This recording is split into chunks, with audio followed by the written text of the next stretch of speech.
there's more people over there, even though...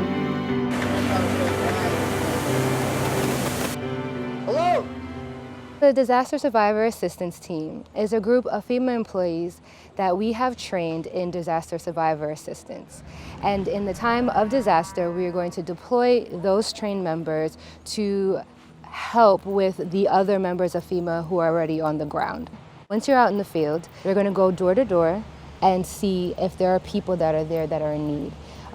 Do you have your essentials? Is your house habitable? Do you have any critical needs that we need to address? Before you go on your deployment, I just wanted to thank you. I know it's a voluntary effort. Again, we validate the intended purpose of this agency, which is really to support the interests of others. In terms of DSA, the decision came from our Deputy Regional Administrator, who said everyone who doesn't have a role in RCC or IMAT needs to be trained and needs to get out there and be working one-on-one with the survivors. This gives you the heart and the soul of what we do by touching survivors. Sometimes it's just about a listening ear. A lot of people are having issues from all over, and a lot of them are experiencing post-traumatic stress, and they just need someone to talk to. We've been working out of the city of Churchpoint, which I can just say is one of the most nicest cities I've ever been to. Everyone's been super humble and just really glad that we're here. It's just been such a humbling experience, just trying to manage everybody's expectations and get everyone registered and know all the resources that are out there. When people see FEMA in their blue jackets and they see you in the neighborhoods, that's hope. You know, that's encouragement, that's direction for them. You guys, when you guys first got here, I mean, my gosh, you guys really did well for all the homeowners. A lot of people have never been in these situations before. They don't know what the process is. They don't know what our acronyms stand for. And telling them to go here, go here, go there, that's not necessarily what they need. Sometimes it's even a listening ear, a hug sometimes. You know, you're out in the field and you see people are just relieved to have somebody to assist them. So it is emotional for you and for the survivors that you're serving. We stop by, and once she gets a chance, go ahead and call FEMA, make sure there's not anything that she needs to do. It's our job to be compassionate, you know, treat these people with integrity, be respectful of their situations. We really want to be mindful that it's about them at this moment. I mean, it's my 5-year-old's room. That's the armoire right there in the yard. There was a huge tree branch sticking through it. So had she been in here, we wouldn't have her. She would be gone. You're there, you're hand-holding, you're seeing the tears, you're seeing the destruction and the loss. And unfortunately, sometimes you even see the loss of life, not just possessions. And it's our job to be there, to be compassionate, to be understanding, to be encouraging, to be empowering to these people, to give them the information that they need to help themselves back into recovery. We still send our teams out where they are needed. And the places that need them the most are often not the most comfortable, well put together places. But that's what we're here for. These are the people that most need us. If we want to be survivor-centric, we have to go out to those places.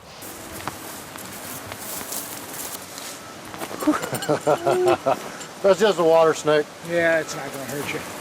Providing that we can assure your safety, you know, there may be rubble, there may be closed, you know, roads or bridges, there may be collapsed homes, but that's where we need to be, and that's where we're going. Did you have a landline?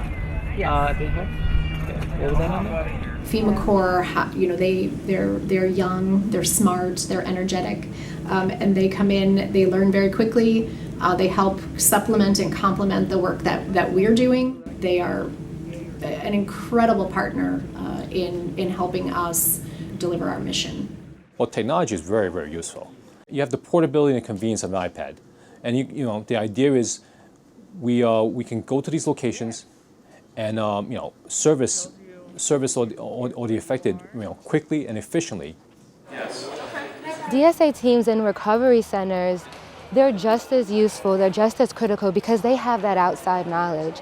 If you're a disaster survivor, you're not just going to a DRC to get assistance from FEMA, you can also get assistance from other non-governmental partners, start Red Cross casework or start a financial assessment with Operation Hope or different kind of resources that you wouldn't normally get. We have an incredible partnership with all of our nonprofit partners throughout New York and New Jersey. We work very closely with voluntary organizations active in disaster, VOAD. Many of our clients were from FEMA that were referred to our disaster case management program, and assisting them in the appealing process, in just waiting on the checks, or how to spend the FEMA monies, and educating them on that. They're the first ones to put eyes on folks and really start assessing how bad the situation is. And that information informs us at the federal government to support and understand how big of a scope of an incident we're going to have. It's a wonderful relationship. I think that the way that we can talk with one another, the way that we can compile information together, the way that we can work together in the community is wonderful. Not everybody gets to come to work every day in a job that they know they're really making a difference, but here at FEMA and DSA, that's what we do. You are the window that the JFO looks out into the community through. I think working directly with the survivors is one of the most rewarding experiences I've ever had. Keep that in mind, and knowing that you're going to make a positive difference and work to enable a high quality of life for the survivors.